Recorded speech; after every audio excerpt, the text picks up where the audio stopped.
Hello दोस्तों, स्वागत है आप सबका अपने ही यूट्यूब चैनल लर्निंग कैफ़े में। आज के वीडियो में Lalit Narayan Mithila university part 2 history honours paper 4 का इम्पोर्टेंट ऑब्जेक्टिव क्वेश्चन बताने वाला हूं, जो आने वाले एग्जाम के लिए काफ़ी ज़्यादा इम्पोर्टेंट है।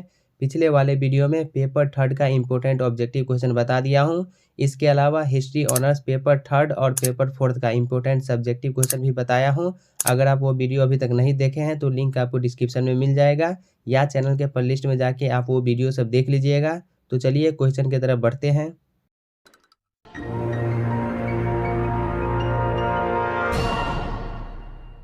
हमारा पहला क्वेश्चन है, 4 जुलाई 1946 में कौन सा देश आज़ाद हुआ था? Philippines. Option D right answer हो जाएगा फिलीपींस। 4 जुलाई 1946 को अमेरिका ने फिलीपींस के स्वतंत्रता की घोषणा की। नेक्स्ट क्वेश्चन, जापानी प्रमुख में फिलीपींस कितने वर्ष तक रहा? जापानी प्रमुख में फिलीपींस 3 वर्ष तक रहा। ऑप्शन ए राइट आंसर हो जाएगा 3 वर्ष। इंडोनेशियन राष्ट्रवाद का जन्म कहाँ हुआ? इंडोनेशियन राष्ट्रवाद का जन्म जावा में हुआ। ऑप्शन ए राइट आंसर हो जाएगा जावा। क्वेश्चन नंबर 4, बर्मा को भारत का हिस्सा किसने बनाया? तो बर्मा को भारत का हिस्सा ब्रिटिश ने बनाया। ऑप्शन सी हो जाएगा ब्रिटिश। 1937 से पहले ब्रिटिश ने बर्मा को भारत का राज्य घोषित किया था। फिर बाद में अंग्रेजी सरकार ब्रिटिश ने बर्मा को भारत से अलग कर दिया। तुंगमेंग हुई संस्था संगठित की गई थी, तो ये संस्था सनायत सेन के द्वारा संगठित की गई थी। ऑप्शन बी हो जाएगा सनायत सेन के द्वारा। उगते सूर्य का देश नाम से कौन सा देश जाना जाता है?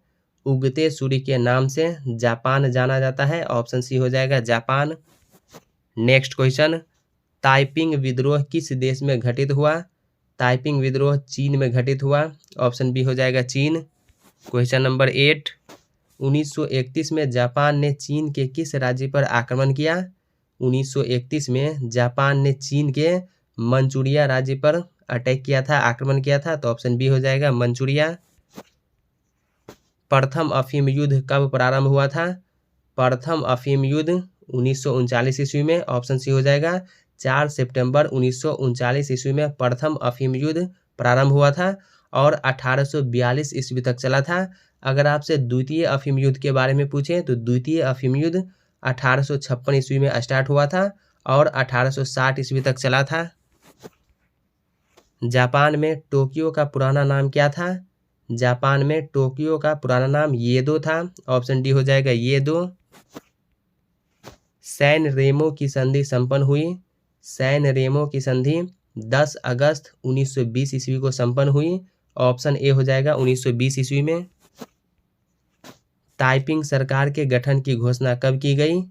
ताइपिंग सरकार के गठन की घोषणा 1851 ईस्वी में की गई। ऑप्शन सी हो जाएगा 1851 में। कुओमिंतांग दल का संस्थापक कौन था? कुओमिंतांग दल का संस्थापक जो है सनायत सेन था। ऑप्शन ए हो जाएगा सनायत सेन। सुधार के 100 दिन संबंधित है। सुधार के 100 दिन चीन से संबंधित है। ऑप्शन बी हो जाएगा चीन। दोस्तों, इससे पहले पिछले वाले वीडियो में सब्सिडरी पेपर जैसे history, geography, political science, economics, psychology, इस सब का इम्पोर्टेंट ऑब्जेक्टिव क्वेश्चन बताया हूँ। इसके अलावा लैंग्वेज पेपर जैसे 50 मार्क्स हिंदी, 100 मार्क्स हिंदी, इस सब का भी इम्पोर्टेंट ऑब्जेक्टिव क्वेश्चन बताया हूँ। लिंक आपको डिस्क्रिप्शन में मिल जाएगा, या चैनल के प्लेलिस्ट में जाके अपने सब्सिडरी पेपर, अपने लैंग्वेज पेपर का इम्पोर्टेंट ऑब्जेक्टिव क्वेश्चन देख लीजिएगा। द्वितीय अफीम युद्ध प्रारंभ हुआ। द्वितीय अफीम युद्ध कब प्रारंभ हुआ? 1856 ईस्वी में। 1856 ईस्वी में द्वितीय अफीम युद्ध प्रारंभ हुआ था और 1860 ईस्वी तक चला था। प्रथम अफीम युद्ध 4 सितंबर 1839 ईस्वी में प्रारंभ हुआ था और 1842 ईस्वी तक प्रथम अफीम युद्ध चला था और 1856 में स्टार्ट हुआ था द्वितीय अफीम युद्ध और 1860 ईस्वी तक चला था। पैकिंग की संधि हुई थी। पैकिंग की संधि 1860 ईस्वी में हुई थी। ऑप्शन सी हो जाएगा 1860। जापान का सबसे बड़ा द्वीप कौन है? जापान का सबसे बड़ा द्वीप का नाम होन्शु है। ऑप्शन बी हो जाएगा होन्शु। जापान में शोगुन कौन थे? तो जापान में शोगुन सामंत थे। सामंत को ही जापान में शोगुन कहा जाता था। तुर्की में खिलाफत समाप्त किया गया। तुर्की में खिलाफत आंदोलन जो है खिलाफत कब समाप्त हुआ? 1924 ईस्वी में। ऑप्शन डी हो जाएगा 1924 में। 1924 ईस्वी में मुस्तफ़ा कमाल पाशा के नेतृत्व में तुर्की में एक जनतांत्रिक सरकार का गठन हुआ और खलीफा के पद को पूरी तरह समाप्त कर दिया गया और इसी के कारण या इसी के साथ खिलाफत आंदोलन समाप्त हो गया। 4 जनवरी 1948 ईस्वी को कौन सा देश आज़ाद हुआ? तो 4 जनवरी 1948 को बर्मा आज़ाद हुआ। ऑप्शन बी इसका राइट आंसर हो जाएगा बर्मा। अगर आपसे चीन के बारे में पूछे तो चीन जो है 1949 ईस्वी में आज़ाद हुआ था। जापान के बारे में पूछे तो जापान 11 फरवरी 660 बीसी में आज़ाद हो गया था। फिलीपींस के बारे में पूछे तो फिलीपींस जो है 4 जुलाई 1946 को अमेरिका से आज़ाद हुआ था। अमेरिका जो है 4 जुलाई 1946 को फिलीपींस को स्वतंत्र की घोषणा कर दी कि फिलीपींस जो है वो स्वतंत्र है। लेकिन अमेरिका से पहले फिलीपींस जो है स्पेन देश का गुलाम हुआ करता था। फिलीपींस को स्पेन ने गुलाम बनाया था। तो फिलीपींस स्पेन से 12 जनवरी 1818 ईस्वी को आज़ाद हुआ था। द्वितीय आंग्ल बर्मा युद्ध कब हुआ? द्वितीय आंग्ल बर्मा युद्ध 1852 ईस्वी में हुआ था।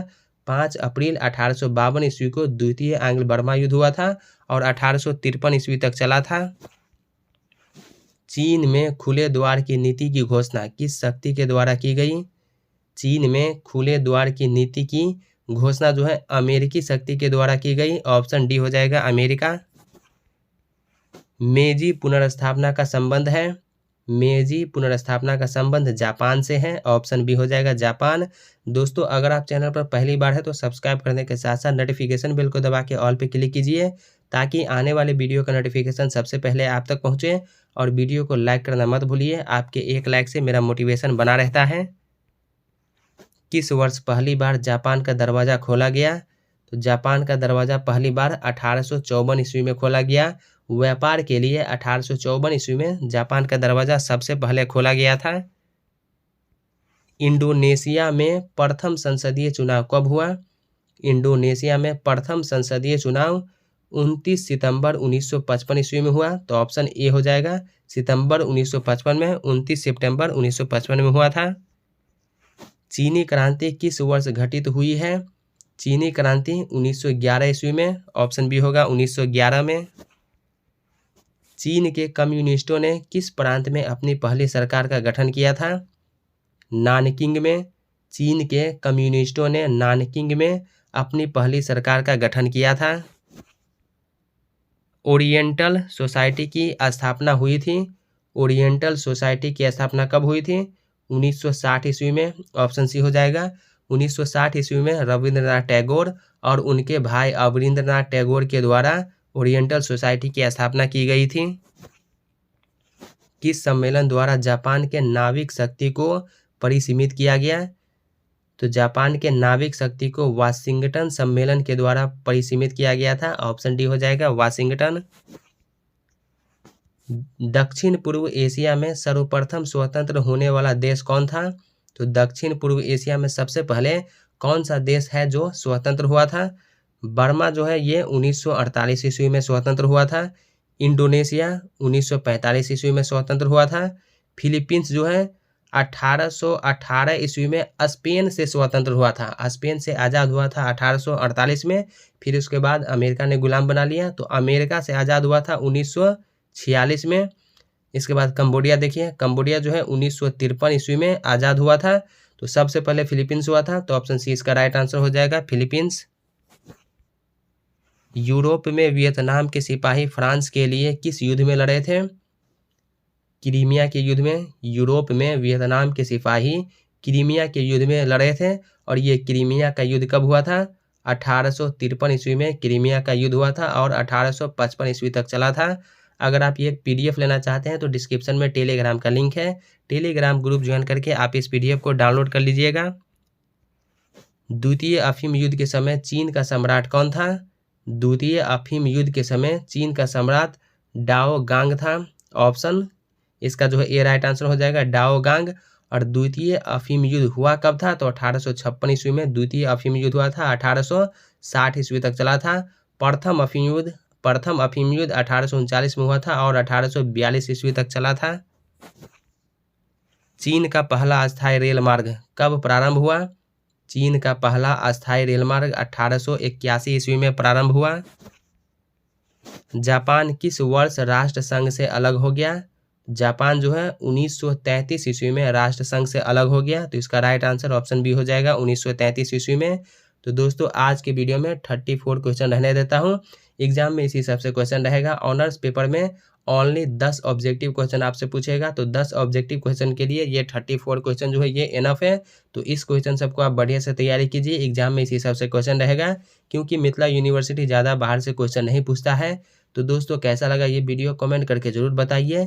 क्या वीडियो आपको अच्छा लगा या लगता है कि ये वीडियो आपके साथ साथ आपके उन फ्रेंड्स को भी हेल्प कर सकता है, तो अपने दोस्तों के साथ वीडियो शेयर कीजिए। अगर कोई डाउट है या किसी क्वेश्चन का आंसर बाय मिस्टेक मेरे से गलत हो गया है तो कमेंट करके बताइए। तो चलिए अब मिलते हैं नेक्स्ट वीडियो में, तब तक के लिए टेक केयर, बाय बाय।